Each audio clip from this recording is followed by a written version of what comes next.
होनी बहुत बलवान है। अभिमन्यु के पुत्र राजा परीक्षित थे। राजा परीक्षित के बाद उनके लड़के जन्मेजय राजा बने। एक दिन जन्मेजय वेदव्यास जी के पास बैठे थे। बातों ही बातों में जन्मेजय ने कुछ नाराजगी से वेदव्यास जी से कहा कि जहां आप समर्थ थे, भगवान श्री कृष्ण थे, भीष्म पितामह, गुरु द्रोणाचार्य, कुलगुरु कृपाचार्य जी, धर्मराज युधिष्ठिर जैसे महान लोग उपस्थित थे, फिर भी आप महाभारत के युद्ध को होने से नहीं रोक पाए और देखते देखते अपार जनधन की हानि हो गई। यदि मैं उस समय रहा होता तो अपने पुरुषार्थ से इस विनाश को होने से बचा लेता। अहंकार से भरे जन्मेजय के शब्द सुनकर भी व्यास जी शांत रहे। उन्होंने कहा, पुत्र, अपने पूर्वजों की क्षमता पर शंका न करो। यह विधि द्वारा निश्चित था, जो बदला नहीं जा सकता था। यदि ऐसा हो सकता तो श्री कृष्ण में ही इतनी सामर्थ्य थी कि वे युद्ध को रोक सकते थे। जन्मेजय अपनी बात पर अड़ा रहा और बोला, मैं इस सिद्धांत को नहीं मानता। आप तो भविष्यवक्ता है। मेरे जीवन की होने वाली किसी होनी को बताइए, मैं उसे रोककर प्रमाणित कर दूंगा कि विधि का विधान निश्चित नहीं होता। व्यास जी ने कहा, पुत्र, यदि तू यही चाहता है तो सुन। कुछ वर्ष बाद तू काले घोड़े पर बैठकर शिकार करने जाएगा। दक्षिण दिशा में समुद्र तट पर पहुंचेगा। वहां तुम्हें एक सुंदर स्त्री मिलेगी जिसे तू महलों में लाएगा और उससे विवाह करेगा। मैं तुमको मना करूंगा कि ये सब मत करना, लेकिन फिर भी तुम यह सब करोगे। इसके बाद उस लड़की के कहने पर तू एक यज्ञ करेगा। मैं तुमको आज ही चेता कर रहा हूँ कि उस यज्ञ को तुम वृद्ध ब्राह्मणों से कराना, लेकिन वह यज्ञ तुम युवा ब्राह्मणों से कराओगे। और जन्मेजय ने हंसते हुए व्यास जी की बात काटते हुए कहा कि मैं आज के बाद काले घोड़े पर ही नहीं बैठूंगा तो ये सब घटनाएं घटित ही नहीं होगी। व्यास जी ने कहा कि ये सब होगा, और अभी आगे की सुन। उस यज्ञ में एक ऐसी घटना घटित होगी कि तुम उस रानी के कहने पर उन युवा ब्राह्मणों को प्राण दंड दोगे, जिससे तुझे ब्रह्मा हत्या का पाप लगेगा और तुझे कुष्ठ रोग होगा और वही तेरी मृत्यु का कारण बनेगा। इस घटनाक्रम को रोक सको तो रोक लो।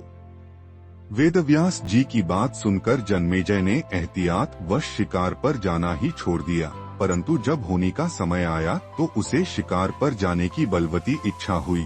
उसने सोचा कि काला घोड़ा नहीं लूंगा, पर उस दिन उसे अस्तबल में काला घोड़ा ही मिला। तब उसने सोचा कि मैं दक्षिण दिशा में नहीं जाऊंगा, परंतु घोड़ा अनियंत्रित होकर दक्षिण दिशा की ओर गया और समुद्र तट पर पहुंचा। वहां पर उसने एक सुंदर स्त्री को देखा और उस पर मोहित हुआ। जन्मेजय ने सोचा कि इसे लेकर महल में तो जाऊंगा, लेकिन शादी नहीं करूंगा। परंतु उसे महलों में लाने के बाद उसके प्यार में पड़कर उससे विवाह भी कर लिया। फिर रानी के कहने से जन्मेजय द्वारा यज्ञ भी किया गया। उस यज्ञ में युवा ब्राह्मण ही रखे गए। किसी बात पर युवा ब्राह्मण रानी पर हंसने लगे। रानी क्रोधित हो गई और रानी के कहने पर राजा जन्मेजय ने उन्हें प्राण दंड की सजा दे दी। फलस्वरूप उसे कोढ़ हो गया। अब जन्मेजय घबरा गया और तुरंत व्यास जी के पास पहुंचा और उनसे जीवन बचाने के लिए प्रार्थना करने लगा। वेदव्यास जी ने कहा कि एक अंतिम अवसर तेरे प्राण बचाने का और देता हूँ। मैं तुझे महाभारत में हुई घटना का श्रवण कराऊंगा, जिसे तुझे श्रद्धा एवं विश्वास के साथ सुनना है। इससे तेरा कोढ़ मिटता जाएगा।